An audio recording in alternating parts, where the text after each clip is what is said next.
TV news cycle in Nigeria's capital, Abuja. I'm Queen Agaba. President Bola Tinubu has departed Abuja for Dubai, the United Arab Emirates, to attend the COP28 Climate Summit, also known as the 28th United Nations Climate Change Conference of the parties of the UNFCCC. Lale had hinted on thematic institutions. While in Dubai, President Tinubu will actively participate in key sideline events which will further support the advancement of his avowed commitment to aggressively attract foreign direct. In addition to the other events, Tinubu on Wednesday made his first appropriation bill to Parliament. President Tinubu unveiled a budget estimate of 27.50 trillion. He said that the estimate is predicated on a crude oil benchmark price of $77.96 per barrel, daily oil production of 1.78 million barrels per day, an exchange rate of 750 to the US dollar for the 2024 fiscal year. Sandra Akpa has details. According to the President, the 27.50 trillion naira budget proposed expenditure reflects the serious challenges faced by Nigeria and contains key reforms necessary to address them. Giving a breakdown of the 2024 budget, the President said 9.92 trillion naira is for non-debt recurrent expenditure, 8.25 trillion naira for debt service. Capital expenditure stands at 8.7 trillion naira, while the budget deficit is projected at 9.18 trillion naira. The President said the 2024 budget deficit will be financed mainly by new borrowing. We have adopted a conservative oil price benchmark of $77.96 US per barrel and daily oil production estimate of 1.78 million barrels per day. We have also adopted a naira to US dollar exchange rate of 750 per US dollar for 2024. Tinubu said the 2024 budget of renewed hope is critical issues to grow the country's economy and end its security woes during the next fiscal year. The 2024 appropriation has been themed Budget of Renewed Hope. The proposed budget seeks to achieve job-rich economic growth, stability, a better investment environment, enhance human capital development, as well as poverty reduction and greater access to social security. President of the Senate, Godswill Akpabio, in his opening speech commended President Tinubu's administration's development plans for the country, saying that Nigeria never had such audacious plans since the days of the nation's founding fathers. Initially forgot his track record as the governor of Lagos State from 1999 to the year 2007.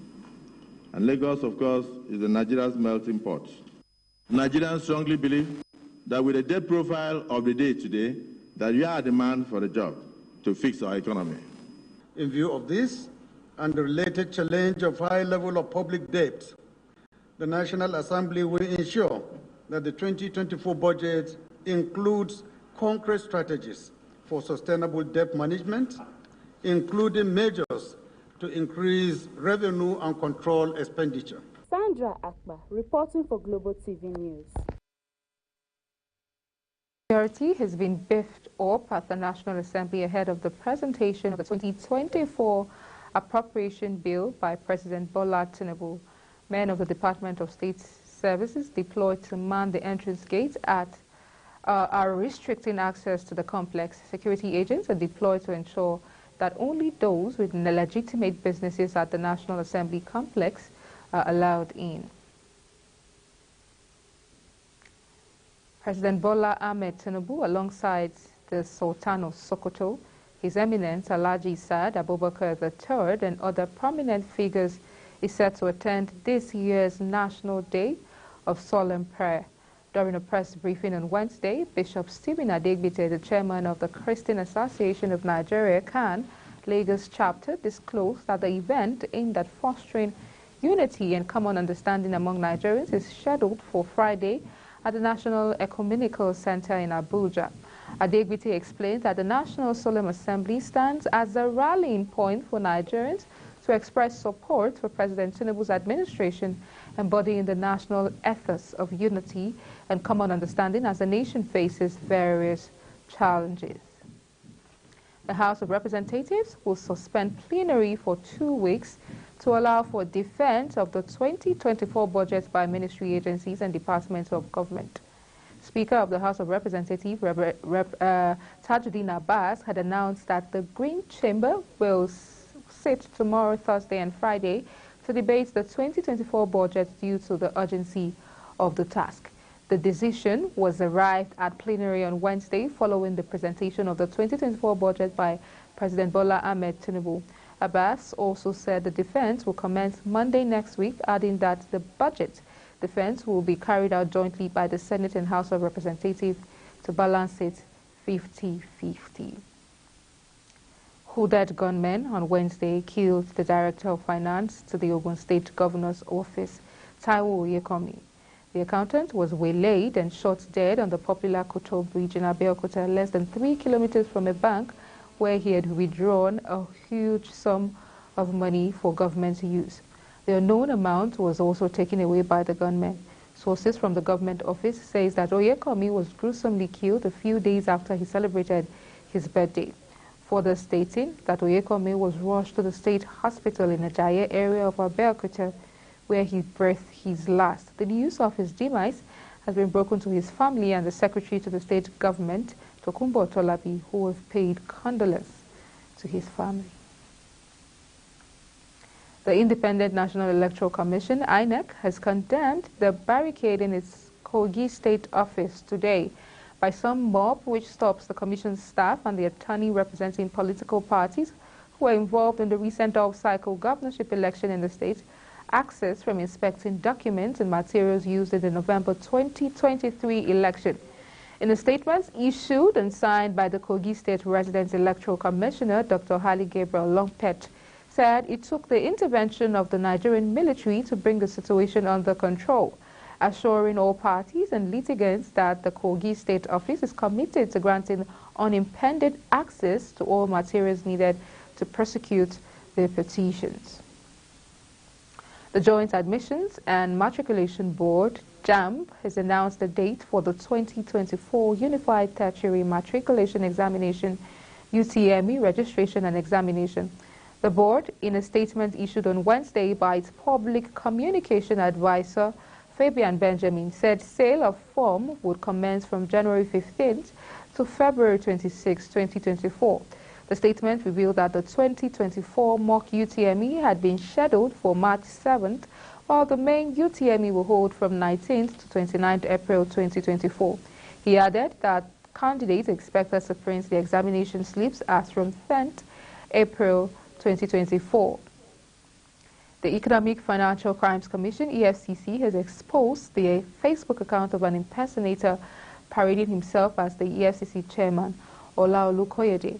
The Commission disclosed this on its X, formerly known as Twitter page, adding that the impersonator parades himself as the executive chairman of the Economic and Financial Crimes Commission, Mr. Olaolu Koyede, on Facebook. The Minister of Solid Minerals Development, Dele Alake, has offered lower production costs and untapped mineral resources as part of fresh incentives to woo prospective foreign investors. The minister gave the offer at the Mines and Money Conference held in London on Tuesday. According to a statement signed by his special advisor, Kehinde Bamigbeton, Alake, addressing global stakeholders in the mining industry, pitched for more investment in Nigeria, listing unique advantages such as lower production costs due to surface mining and billions of dollars in untapped minerals. Alake said the current administration has embarked on reforms to boost investment by streamlining procedures and reducing hurdles to attract foreign investors. He also quoted recent reports that mining's contributions to Nigeria's GDP rose from 0.3% to 0.85% last year, indicating 0.63% year-on-year growth. Alake further urged investors to support the socio-economic development of communities where they mine to make mining mutually beneficial. Minister of Education Tahi Maman has called for judicious use of $1.2 billion World Bank loan to tackle adolescent girls' education in Nigeria. Maman stated this in Abuja on Tuesday while inaugurating the National Steering Committee of the Adolescent Girls Initiative for Learning and Empowerment Agile Project. The Agile National Project Coordinator Amina Haruna said the focus was to improve secondary education among girls in targeted area in participating states. Haruna listed the 18 participating states as Adamawa, Bauchi, Borno, Ekiti, Gombe, Jigawa, Kaduna, Kano, Katsina, Kebbi, Kogi, Kwara, Nasarawa, Niger, Plateau, Sokoto, Yobe, and Zamfara. She said over 2.4 million girls benefited from the program across 7 states. Also, Shubham Chaudhary, the World Bank Country Director for Nigeria, disclosed that while $500 million was initially approved by the bank, another approval of $700 million had brought the facility to $1.2 billion. The Minister of State Police Affairs, Iman Suleiman Ibrahim, has empowered no fewer than 500 women of Nasarawa State origin with grinding and sewing machines in order to cushion the effects of the fuel subsidy removal to make them self-reliant.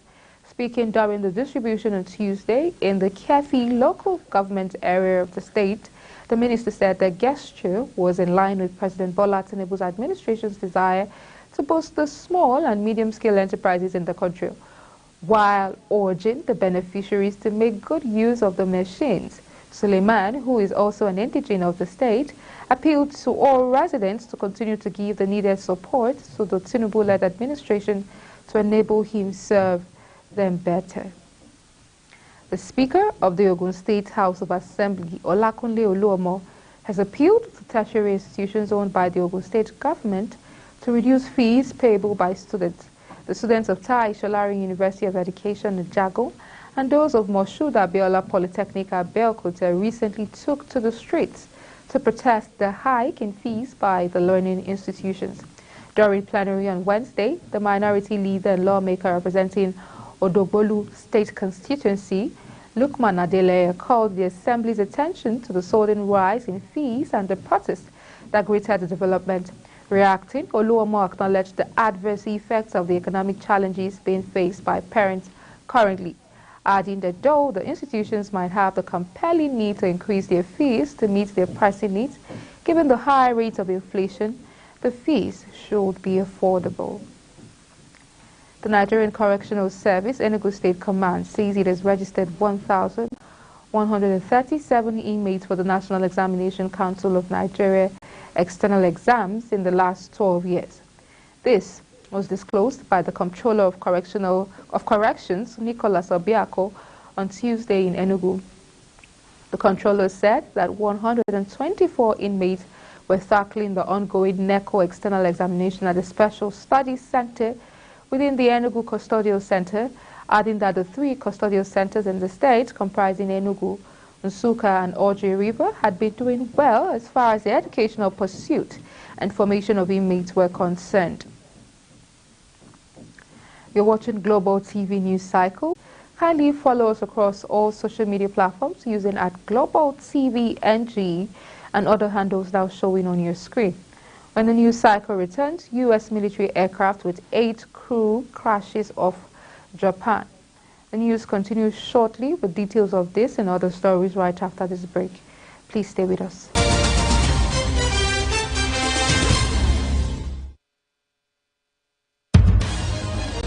Abuja. On the foreign scene, a U.S. Osprey military aircraft with 8 crew on board crashed on Wednesday off the coast of Japan.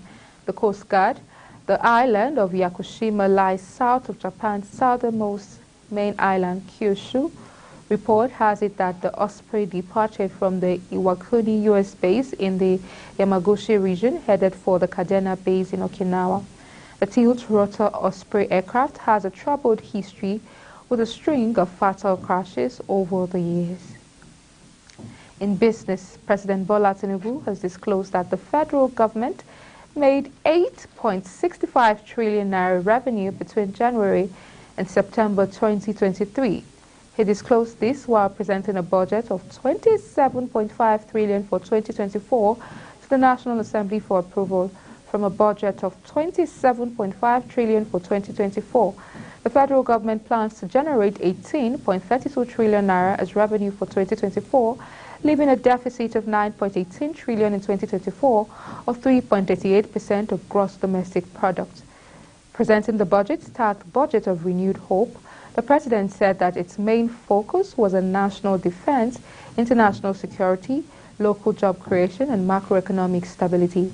He noted that the budget is made up of 9.92 trillion non-debt recurrent expenditure and 8.7 trillion capital expenditure, while 8.25 trillion was for debt service. The governor of Bayelsa State, Oyediri, on Wednesday presented the 2024 appropriation bill of 480,993 billion naira, christened Budget of Sustainable and Shared Prosperity, to the House of Assembly for consideration. The 2024 fiscal year's estimates are 41,722 billion naira higher than the approved 2023 budget of 439,271 billion currently under implementation by the state government, further stating that a general analysis of the budget performance as of September 2023 showed that his administration had achieved an overall performance of 73%, where both the recurrent and capital expenditures got due attention. The Nigerian Supreme Court ruled on Wednesday that the old Naira notes will remain legal tender of the country till further notice. In addition, the federal government also filed for an extension for the old Naira notes on November 21st, 2023. Meanwhile, the federal government explained that if the Supreme Court rejects its plea to extend the circulation duration of old notes, the nation could face a renewed threat of a national economic and financial crisis. In its ruling today, the highest court ruled in Abuja that the notes will remain legal tender and be accepted for transaction until further notice. The Minister of Power, Adebayo Adelabu, says the short-term focus of the federal government in the power sector is to prioritize metering electricity distribution and transmission to enhance power supply nationwide. He disclosed this during the third roundtable on enforcement of technical standards, regulations and mandates of the Nigerian Electricity Management Service Agency. According to a statement from the Power Ministry, Adelabu highlighted the upcoming power sector strategy roadmap, emphasizing a bottom-up approach to prioritize impact over the previous top-down strategies. And in sports, the Confederation of African Football, CAF, has announced the city of Marrakesh, Morocco, as the venue for the CAF Awards 2023, scheduled for December 11th. According to a statement on the CAF website on Wednesday, the awards will celebrate the continent's top achievers in what is expected to be a spectacular affair. It is said the awards recognize exceptional performances in both club and national competitions, culminating in the prestigious titles of CAF African Players of the Year in both men and women's categories. And that's it on Global TV News Cycle. Don't forget, we're on Star Times, channel 276. Kindly follow us across all our social media platforms using @Global TV NG and other handles now showing on your screen. I'm Queen Agaba. Thank you for watching and see you again.